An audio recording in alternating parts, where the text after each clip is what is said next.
साल 2024 का विधानसभा का चुनाव हरियाणा का कुछ दिलचस्प रहा है। दिलचस्प इसलिए रहा दोस्तों कि कांग्रेस पार्टी में कुछ ऐसे राजनेता थे जिन्हें बहला फुसला कर राजनीति में उतारा गया ताकि हरियाणा में कांग्रेस पार्टी अच्छी पकड़ बना सके। इसमें सबसे पहले बुलाया फुसलाया गया है बजरंग पुनिया और विनेश फोगाट को।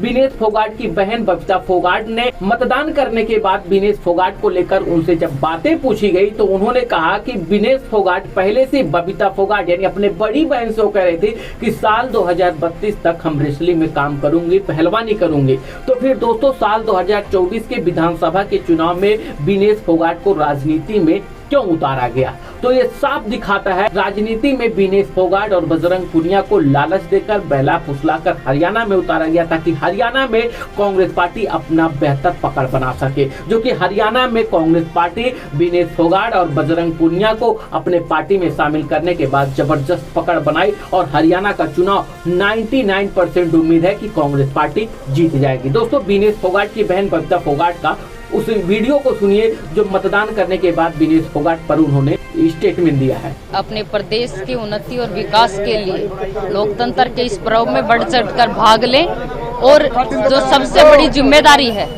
एक नागरिक होने की, अपनी जिम्मेदारी को जो फर्ज है उसको अदा करें और लोकतंत्र के इस पर्व के अंदर बढ़ चढ़ के भाग लेना है और मतदान करना। विनेश जी भी चुनाव लड़ रही हैं, आपकी बहन है, क्या कहना चाहेंगी? और क्योंकि आपकी नाराजगी भी कई बार देखी गई उनके प्रति। मेरी किसी से कोई नाराजगी नहीं है और कोई भी व्यक्ति किसी भी समय पर कोई भी पार्टी ज्वाइन कर सकता है। हो सकता है उनका पार्टी ज्वाइन करने का फैसला पहले से हो, तो मैं इतना ही कहूँगी कि हर किसी का अपना फैसला है, हर किसी का अपना निर्णय। क्या उनके पीछे किसी बड़े षड्यंत्र का हाथ था आपको, क्योंकि आप भी ये बात देखिए पहले कौन से षड्यंत्र की बात कर रहे हैं आप, मैं ये पूछना चाहती हूँ। ये तो विनेश खुद कह रही है कि मेरा प्लान 2032 तक खेलने का था।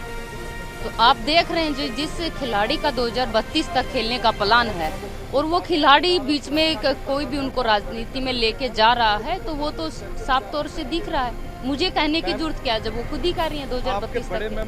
तो बजरंग पुनिया की बात की जाए जो नए नवेले कांग्रेस पार्टी में शामिल हुए हैं, उन्होंने मतदान देने के बाद उन्होंने ये कहा है कि कांग्रेस पार्टी सभी जातियों को लेकर एक साथ चलती है और जो भारतीय जनता पार्टी है वह जातियों में लड़ाती है। इस बात को सब हरियाणा के लोग जान चुके हैं और बीजेपी के खिलाफ कोई आवाज उठाता है तो उसके बदले में बीजेपी डंडा देती है। चलिए मैं कुछ हद तक मानता हूँ कि बीजेपी तानाशाही करती है, लेकिन जातीय जनगणना जो कांग्रेस पार्टी बार बार कर रहे हैं तो असल में जातीय जनगणना ही तो एक दूसरे जातियों के अंदर भेदभाव रख रहा है। बात किया जाए कि जिस तरीके से बिहार में जातीय जनगणना हुआ है उसमें निषाद कहते हैं कि हमारी ज्यादा तादाद है तो हम अपने हिसाब से अपना सांसद विधायक चुनेंगे, तो जहां पर यादवों का ज्यादा तादाद है तो कहते हैं कि हम अपने बिरादरी हम यादव को ही सांसद बनाएंगे, यादव को ही विधायक बनाएंगे। और बात किया जाए वहां पर जो ठाकुर है वो ठाकुर कहते हैं हम अपने बिरादरी को मंत्री बनाएंगे। तो जातीय जनगणना जो हुआ है असल में तो यही तो जातियों के बीच में भेदभाव कर रहा है। और बजरंग पुनिया कह रहे हैं जातियों का भेदभाव भारतीय जनता पार्टी करती है, जो कि बजरंग पुनिया और विनेश फोगाट को कांग्रेस पार्टी ने हरियाणा में जबरदस्त पकड़ बने, इसलिए कांग्रेस पार्टी अपने पार्टी में शामिल किया है। सामने का टाइम चल रहा है, खेतों में है किसान, क्योंकि तकरीबन यहाँ पे किसान हरियाणा में किसानी ज़्यादा है तो अभी खेतों में काम भी शाम तक का समय है। बहुत लोग अभी खेत से आके और बड़ी अच्छी पोलिंग होगी।